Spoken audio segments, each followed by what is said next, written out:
Welcome, everyone.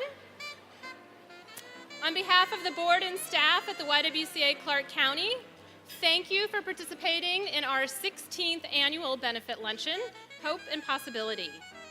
I'm Kathy Neep, Executive Director, and with me is Kelly Walsh, our newly elected board president, and an attorney with Schwabe, Williamson & Wyatt, a presenting sponsor.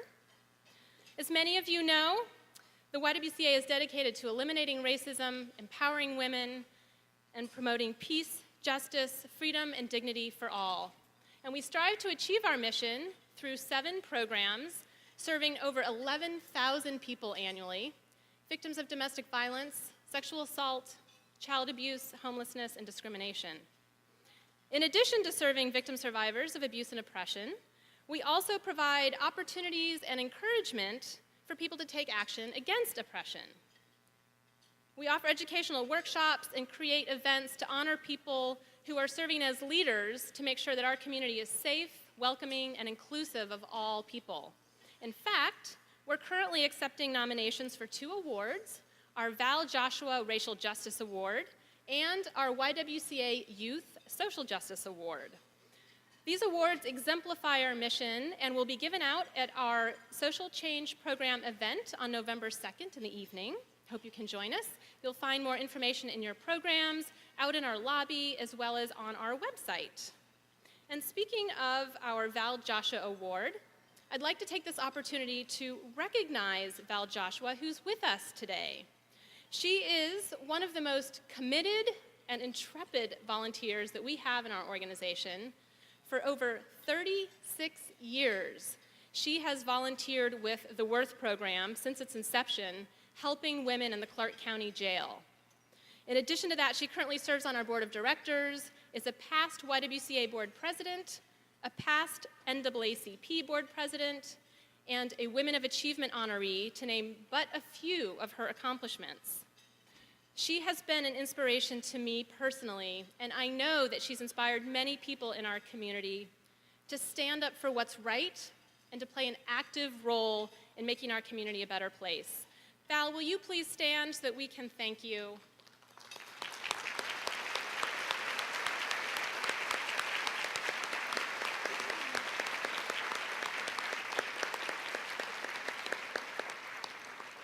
A special lady indeed.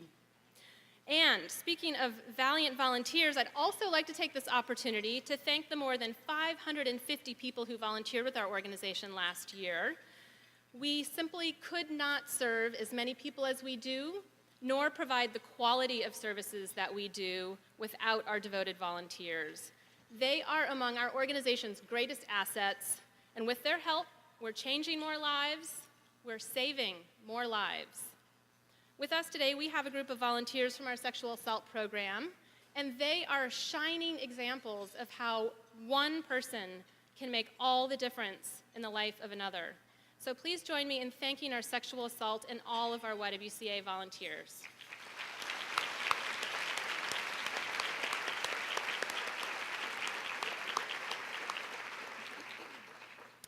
And in addition to having fabulous volunteers at the YWCA, we also have a dynamite staff. And one of the things that I've loved most about working at the Y is, despite the fact that we do really emotionally trying work every day, not a day goes by that I don't hear laughter in the office. So, if you're looking to volunteer with a group of fun, talented, community-minded folks, I hope that you'll consider joining us on the evening of September 14th for our volunteer information session. And you can find out how you might be able to join in our work. So, thank you all for being here. Whether you're a longtime friend of the YWCA or perhaps someone who is just learning about our organization for the first time, I hope that you will, after today's program, have gained new insights into the unique challenges faced by victim survivors of sexual assault, that you'll have been inspired by Trisha Meili's story and who she is today, and that you'll be moved to help us provide hope and possibility to victim survivors right here in Clark County. Thank you. Thank you, Kathy.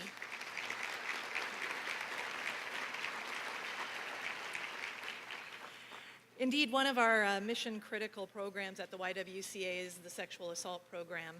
That program provides 24-hour legal support, moral support, emotional support, and medical support to victims of sexual assault and to their families.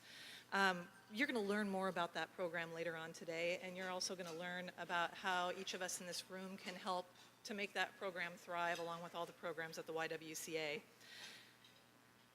We're going to hear from an amazing, and inspirational speaker in just a few minutes, but before we do that, I would like you to turn your attention to the video screens, and we're going to have a brief video to introduce our speaker.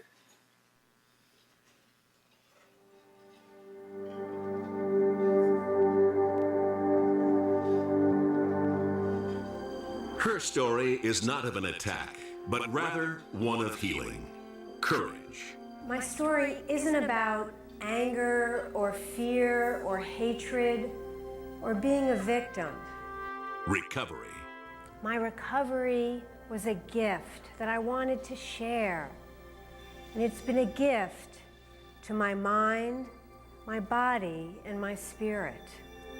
Hope. It was a sense of taking back something that had been taken away from me, and it filled me with such hope. It was great. On April 19th, 1989, a young woman went for a run in New York's Central Park shortly after 9 p.m. Hours later, two men wandering the park found her near death from a brutal beating and sexual assault. In a coma with 75% blood loss, a fierce blow to the head, and severe exposure, doctors at Metropolitan Hospital worried that this young woman might not survive. You know, I have no memory of the horror of that night, of the violence, of the beating, of the feeling of helplessness, of powerlessness. 14 years later, Trisha Meili, known only to the world as the Central Park Jogger, revealed her name and an amazing story of survival and recovery in her best-selling memoir, I Am the Central Park Jogger, a story of hope and possibility.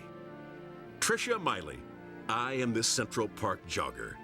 Courage, recovery, hope. I'd like to share with you 3 lessons that I learned during my recovery. First, the importance of support. Second, to be proud of what you can do rather than focus on what you can't do. And third, Trisha's story is truly one of hope and possibility, and one that spotlights the importance of just the sort of help that the YWCA Clark County provides to victims of sexual assault every day. I would like to now introduce you to Lori Cush. She is the Vice President of Corporate and Social Responsibility at Columbia Credit Union. And Columbia Credit Union is our keynote speaker sponsor for today's program. Lori? Thank you, Kelly. Columbia Credit Union is committed to building the health, vitality, and greatness of our community. So it is important for us to reach out and support local organizations that hold true to our same values, like the YWCA Clark County. Columbia Credit Union is a proud 17-year supporter of the Y because they share our value to improve the quality of life in our community. And today, I am thrilled to be able to introduce to you our inspiring keynote speaker, Trisha Meili. Known for many years only as the Central Park Jogger, Trisha's amazing story of survival and recovery was detailed in her best-selling memoir, I Am the Central Park Jogger, a story of hope and possibility. Trisha's story is not of an attack, but one of recovery. The horror of her attack brought an outpouring of love and support from her family, friends, healthcare workers, co-workers, and even strangers. As she relearned how to do simple things, such as roll over, tell time, button her blouse, or identify simple objects, Trisha credits this support as part of the miracle of her recovery. Today, Trisha speaks about her journey of recovery and healing to groups including businesses, universities, brain injury associations, hospitals, and sexual assault centers. She's particularly interested in and supportive of the critical, groundbreaking work the YWCA has provided via the Sexual Assault Program in Washington and Clark County for over 30 years. With her book and lectures, she offers lessons on how to manage through unpredictable change, whether personal, professional, economic, or spiritual. Her story has encouraged people worldwide to overcome life's obstacles, regardless of what they might be, and get back on the road to life. This message is one that each and every one of us can absorb and should hopefully and genuinely inspire many to find the opportunity to help and give to others. Let's warmly welcome Trisha Meili to our community, our program, and our audience.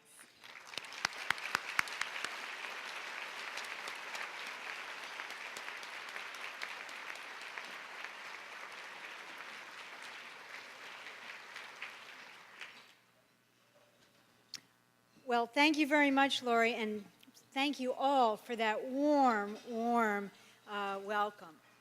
You know, what a joy it is to be in this part of the country. It's just so beautiful. And I don't have the privilege of getting to the Pacific Northwest very often at all. So this actually is the first time that I've ever been in Vancouver. And last night, you know, I was able to indulge in king salmon and Walla Walla onions, so that was pretty good. But even more special than that is being part of today's just glorious afternoon of celebration. Today, we are celebrating all that the YWCA of Clark County, as Kathy said earlier, helps save lives, helps change lives. This wonderful organization believes in women. And, you know, the programs, the incredible, really very effective programs and services that are offered just show how the Y, as I said, believes in women and gives women hope as it helps them to discover just what is possible, as it helps them to find the resilience to improve and reclaim their lives, not only for themselves, but for their children as well. And I can speak about this with conviction because of my own recovery and healing. As the introduction said, but even more than that, I guess this afternoon I'll share lessons that I learned from my recovery that helped me find the resilience during my journey of seeing what is possible, my journey of reclaiming my life. And as the video had said, over 21 years ago, I went out for a run after work in New York City Central Park, and it was a nice spring evening, and I was attacked. I was beaten, I was raped, I was bound and gagged and left for dead. And the story just sees the headlines because that night, over 30 teenagers were roaming the park, what they called wilding. And